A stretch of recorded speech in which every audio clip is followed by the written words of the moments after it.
বন্ধুরা, সুবর্ণা মনা রান্না করে সবাইকে স্বাগত। আজকে আবারও চলে আসলাম একটা নতুন রান্না নিয়ে।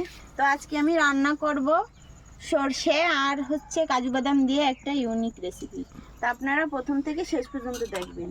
তো আমি প্রথমেই মাছগুলো হলুদ আর লবণ দিয়ে ভালো করে মেখে নেব, সাথে একটু শুকনো ঝালের গুঁড়া আর সরিষার তেল দিয়ে মাছগুলো ভালো করে মেখে নেব। বন্ধুরা, আমি প্রথমেই দিয়ে দেব লবণ, দেব হলুদ গুঁড়া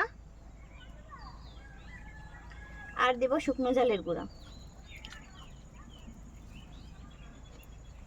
দিয়ে দেব সরিষার তেল। তো আমার এই ইউনিক রান্নাটা রান্না করার জন্য আমার লাগবে পেঁয়াজ কুচি, একই সঙ্গে সবগুলো বেটে নিতে হবে। আমি মিডিয়াম সাইজের দুটো পেঁয়াজ দিয়ে দিছি। আর দেব কিছু কাঁচামরিচ, আদা বাটা, আর দেব রসুন, এই যে সরিষা আর কাজু বাদাম একসাথে দিব।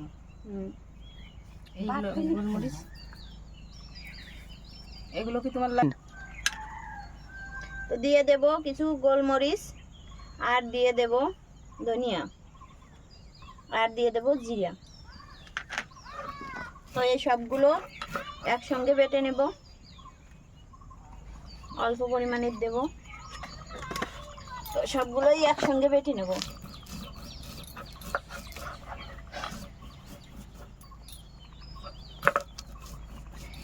দিয়ে দেব তেল। তো আমি মাছগুলো ভালো করে মেখে নেব। এদিকে আমার উনুন জানালো হয়ে গেছে, কড়াইটা বসিয়ে দেব।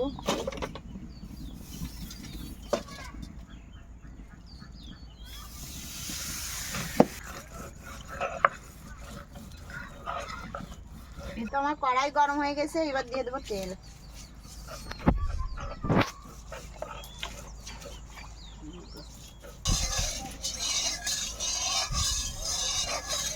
তো বন্ধুরা, আমার তেল গরম হয়ে গেছে, এবার মাছগুলো দিয়ে দেব।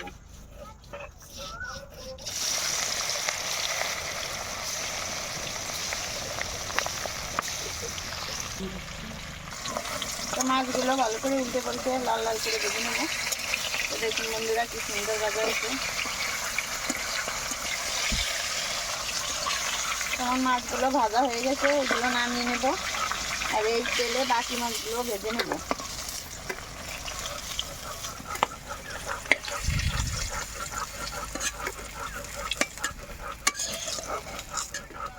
এদিকে আমার মশলা বাটাও প্রায় শেষ।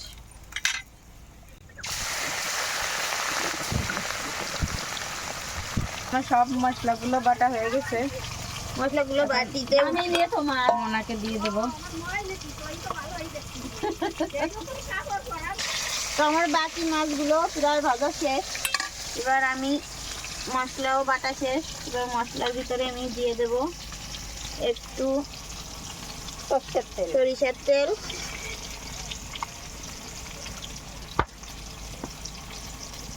দিয়ে দেব হলুদ গুঁড়া,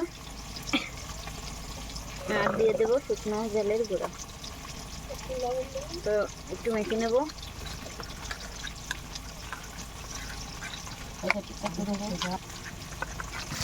তো আমি বাকি মাছগুলো বাজার শেষ, নামিয়ে নেব।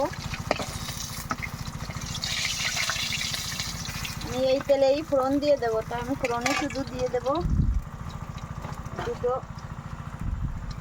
এলাচ আর কিছু তেজপাতা। আমি দুটো টমেটো কেটে রাখছিলাম, এবার টমেটোগুলো দিয়ে দেবো ভিতরে।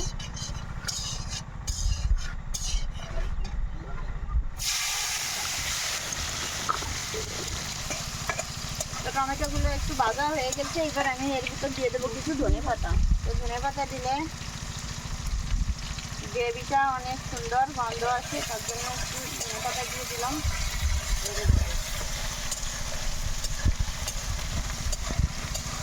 এভাবে নেড়ে চেড়ে কিছু সময় টমেটোগুলো ভেজে নেব। ডাল দিয়ে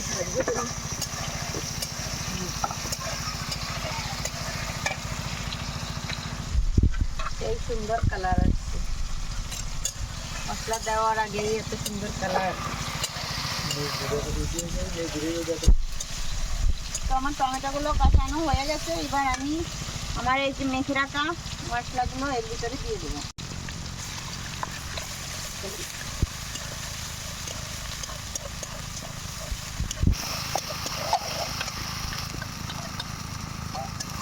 তো বন্ধুরা মশলা থেকে তেল ছাড়া শুরু করে দিয়েছে, তখন বোঝা যাচ্ছে যে মশলা কষানো হয়ে গেছে।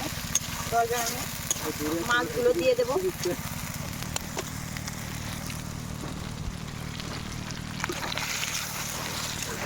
এবার দিয়ে দেবো জল।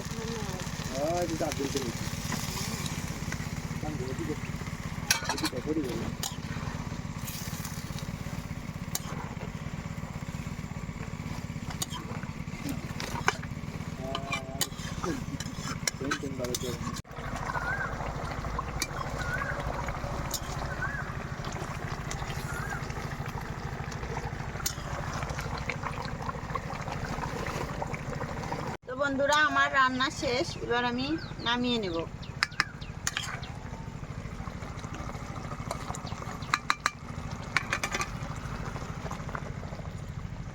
দেখুন বন্ধুরা কত সুন্দর কালার আসছে।